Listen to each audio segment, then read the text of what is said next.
Hello student, Happy's ক্লাসে তোমাদের স্বাগতম জানাই। আগের দিন আমরা উপেন্দ্রকিশোর রায়চৌধুরী রায়ের লেখা নরহরি দাস গল্পটি রিডিং পড়েছিলাম, তাই না? খুব মজাদার গল্প ছিল। আজকে আমরা সেই গল্পের প্রশ্নের উত্তরগুলোই জানব। দেখো, 1 নম্বরে রয়েছে উপেন্দ্রকিশোর রায়চৌধুরীর লেখা তোমার প্রিয় একটি বইয়ের নাম লেখো। তাহলে তুমি কি দিতে পারো যে উপেন্দ্রকিশোর রায়চৌধুরীর লেখা আমার প্রিয় একটি বই হলো গুপি গাইন বাঘা বাইন। তোমরা কিন্তু বানানগুলো সুন্দর করে লিখবে, হ্যাঁ। 2 নম্বরে রয়েছে তার লেখা গল্প অবলম্বনে তৈরি কোনো সিনেমা তুমি দেখেছো? তাহলে তুমি তো দিতেই পারো, হ্যাঁ দেখেছি। সেই এই যে এখানে গুপি গাইন বাঘা বাইন যে বলা আছে, তোমরা সেই গল্পটাই তুলে দিতে পারো যে তার লেখা গল্প অবলম্বনে তৈরি গুপি গাইন বাঘা বাইন সিনেমাটি আমি দেখেছি। দেখো 3 দাগে রয়েছে হ্যাঁ গা তুমি কি খাও? ছাগলছানা ষাঁড়কে কি ভেবে এমন প্রশ্ন করেছিল? ছাগলছানা গর্তের সামনে যে ঘাস ষাঁড় খাচ্ছিল সেই ঘাস তার মাও খায়, কিন্তু তার মা ষাঁড়ের মতো অত বড় জীব নয়, তাই অবাক হয়ে সে এমন প্রশ্ন করেছিল।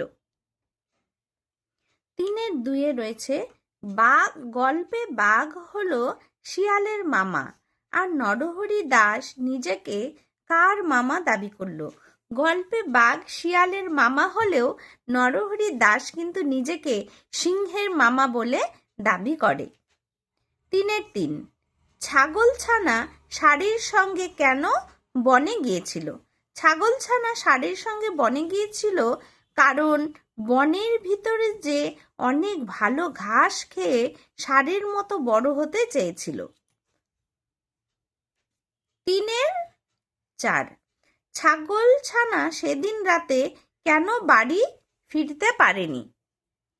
ছাগলছানা ষাঁড়ের সঙ্গে বনের ভেতর গিয়ে এত ঘাস খেয়েছিল যে তার পেট ভারী হয়ে যাওয়ায় সেদিন রাতে সে আর বাড়ি ফিরতে পারেনি। 3-5 অন্ধকারে শিয়াল ছাগলছানাকে কি মনে করেছিল? অন্ধকারে শিয়াল ছাগলছানাকে রাক্ষস টাক্ষসের মতো ভয়ঙ্কর কিছু বলে মনে করেছিল। 3-6 বাঘ শিয়ালকে ফিরতে দেখে আশ্চর্য হয়ে গিয়েছিল কেন? বাঘের বাড়ি নিমন্ত্রণ খেয়ে চলে যাওয়ার সঙ্গে সঙ্গেই আবার শিয়ালকে ব্যস্ত হয়ে ফিরে আসতে দেখে বাঘ আশ্চর্য হয়ে গিয়েছিল। 3-6 দেখো বাঘ শিয়ালকে ফিরতে দেখে আশ্চর্য হয়ে গিয়েছিল কেন? বাঘের বাড়ি নিমন্ত্রণ খেয়ে চলে যাওয়ার সঙ্গে সঙ্গেই আবার শিয়ালকে ব্যস্ত হয়ে ফিরে আসতে দেখে বাঘ আশ্চর্য হয়ে গেল।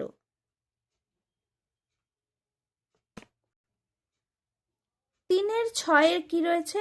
বাঘ শিয়ালকে ফিরতে দেখে আশ্চর্য হয়ে গিয়েছিল কেন? বাঘের বাড়ির নিমন্ত্রণ খেয়ে চলে যাওয়ার সঙ্গে সঙ্গেই আবার শিয়ালকে ব্যস্ত হয়ে ফিরে আসতে দেখে বাঘ আশ্চর্য হয়ে গিয়েছিল। 3-7 শিয়াল কোন শর্তে বাঘের সঙ্গে ফিরতে চেয়েছিল? বাঘ যদি তার লেজের সঙ্গে শিয়ালকে বেঁধে নিয়ে যায় তবেই শিয়াল বাঘের সঙ্গে ফিরতে চেয়েছিল। 3-8 দাগে রয়েছে ছাগলের বুদ্ধির কাছে কিভাবে হার মানল? ছাগলের বুদ্ধির কাছে বাঘ কিভাবে হার মানল? গর্তের অন্ধকার থেকে ছাগল ধমক দিয়ে বলে যে সে শিয়ালকে তার খাবারের জন্য 10টি বাঘ ধরে আনতে বলেছিল, কিন্তু শিয়াল লেজে বেঁধে একটি বাঘ নিয়ে এসেছে। তাই একথা শুনে প্রাণ ভয়ে বাঘ পালায় ও ছাগলের বুদ্ধির কাছে হার মানে। 4 দাগে কি রয়েছে দেখো, নিচের এলোমেলো বর্ণ গুলি সাজিয়ে শব্দ তৈরি করো। আচ্ছা, পরপর দেওয়া আছে। প্রথমটা হবে ভয়ানক, দ্বিতীয়তে সর্বনাশ, তৃতীয়তে রয়েছে সারা রাত, চতুর্থতে রয়েছে অন্ধকার, পঞ্চমে রয়েছে নিমন্ত্রণ, তারপর ষষ্ঠতে রয়েছে ছাগল ছানা। পাঁচের দাগে রয়েছে নিজের ভাষায় বাক্য সম্পূর্ণ করো।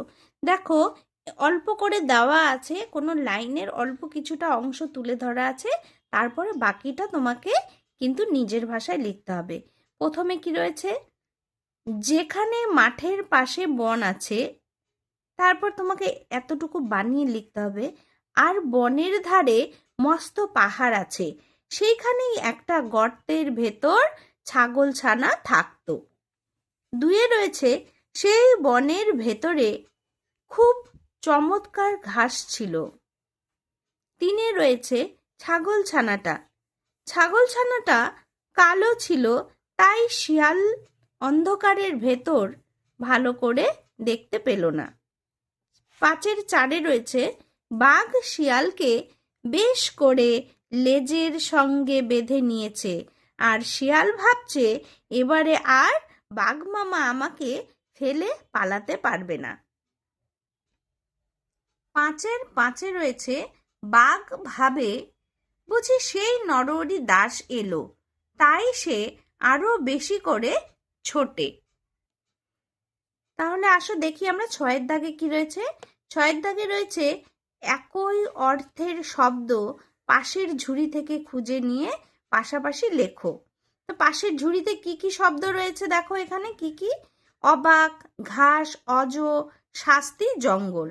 তাহলে এখানে রয়েছে বন, তাহলে বনের সাথে জঙ্গল যাবে, ছাগলের সঙ্গে যাবে অজ, আশ্চর্যের সঙ্গে যাবে অবাক, সাজা মানে শাস্তি, আর তৃণ হলো ঘাস। সাতের দাগে চলে যাচ্ছি। সাতের দাগে কি রয়েছে, বর্ণ বিশ্লেষণ করে নিচের ফাঁকা ঘরগুলি ভর্তি করো। বর্ণ বিশ্লেষণ তোমরা তো আগের ক্লাসেও পড়েছো, ক্লাস 3তেও পেয়েছো, প্রচুর বর্ণ বিশ্লেষণ পেয়েছো, নিশ্চয়ই এবছর তোমাদের অনেকটা সহজ মনে হবে। তাহলে প্রথমে রয়েছে কি, পাহাড়, প যোগ সরায়া যোগ হ যোগ আ যোগ ডয়বিন্যার হলো পাহাড়। মস্ত, ম যোগ অ যোগ স যোগ ত যোগ অ, মস্ত। তারপরে কি রয়েছে, সন্ধে, স যোগ অ যোগ ন যোগ ধ যোগ এ, সন্ধে। অন্ধকার, অ যোগ ন যোগ ধ যোগ অ যোগ ক যোগ আ যোগ বয়সিন্নার, অন্ধকার। তারপর রয়েছে 50, প যোগ অ ইয় যোগ চ যোগ সরায়া যোগ তালিবস্য, 50। আস্পর্ধা, সরায়া যোগ স যোগ প যোগ অ যোগ র যোগ ধ যোগ সরায়া, আস্পর্ধা। তারপর রয়েছে কি, ব্যস্ত, ব যোগ জ যোগ অ যোগ স যোগ ত যোগ অ, ব্যস্ত। নিঃশ্বাস, ন যোগ ই যোগ স যোগ ব যোগ আ যোগ স, নিঃশ্বাস। তারপর রয়েছে 8এর দাগ, নিচের কথাগুলির মধ্যে কোনটি বাক্য নয় চিহ্নিত করো। বাক্য হলে রাইট চিহ্ন দাও, আর বাক্য না হলে কাটা চিহ্ন দিয়ে শুদ্ধ করে লেখো। আচ্ছা, তাহলে কি রয়েছে, মাঠের পাশেই বন, এটি একটি বাক্য, এটি একটি সম্পূর্ণ লাইন আছে, তাই এটি একটি বাক্য, তাই রাইট চিহ্ন। তাও কি হয়, এটাও একটি বাক্য, এটা পূর্ণ হয়েছে বাক্যটা, তাই রাইট চিহ্ন। নরহরি দাস এসে, এটা কিন্তু ইনকমপ্লিট রয়ে গেল না, কেমন, নরহরি দাস এসে। তাহলে আমরা কি, এটা কাটা দিব, ক্রস চিহ্ন দিব, পূর্ণ শব্দটা কি হবে, নরহরি দাস এসেছে, তাহলেই কিন্তু এটা কমপ্লিট বাক্য হতো। আচ্ছা, আমি সেখানে গেলে, তারপর আর কিছু দিল না, তাহলে এটাও কিন্তু কাটা, এটা পূর্ণ বাক্য নয়। বাক্যটা পূর্ণ বাক্যটা কি হবে? আমি সেখানে যাব, এটা পূর্ণ বাক্য।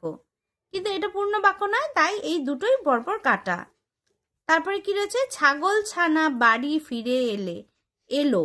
ছাগল ছানা বাড়ি ফিরে এলো, এটা একদম পূর্ণ বাক্য, তাই এটি রাইট হবে। 9 দাগে কি রয়েছে দেখো? 9 দাগে রয়েছে এলো মেলো শব্দগুলিকে সাজিয়ে বাক্য তৈরি করো। কি রয়েছে? গর্তে থাকতো একটা ভেতরে ছাগলছানা। যা, এটা কেমন লাইন হলো না? এটা তো একটা পূর্ণ লাইন হলো না, তাহলে আমরা এটাকে সাজিয়ে রাখি। গর্তের ভেতরে একটা ছাগলছানা থাকতো। এবার ঠিক আছে। কড়ি বাঘের 10 দিলুম তোকে, এটা কি হবে? তোকে 10 বাঘের কড়ি দিলুম। কিছুতেই আর গেল রাগ সে না, কিছুতেই আর সে রাগ গেল না। লাফেই দুই তুমি তাহলে পালাবে তো? এটা কি বলতে হবে? তুমি তো তাহলে 2 লাফেই পালাবে। তাহলে যে কটি প্রশ্নের উত্তর আজ আমরা পড়লাম, এগুলো তোমরা সকলেই ভালো করে পড়ে নিবে, ঠিক আছে? পড়ে মুখস্থ করবে, এবং মুখস্থ করে কিন্তু খাতায় অবশ্যই লিখবে। আমরা যত লেখা প্র্যাকটিস করব, আমাদের পড়াগুলো কিন্তু ততই ভালো করে মনে থাকবে। আরও যে বাকি প্রশ্নের উত্তরগুলো আমি পরের ভিডিওতে জানিয়ে দিব। আজ এ পর্যন্তই।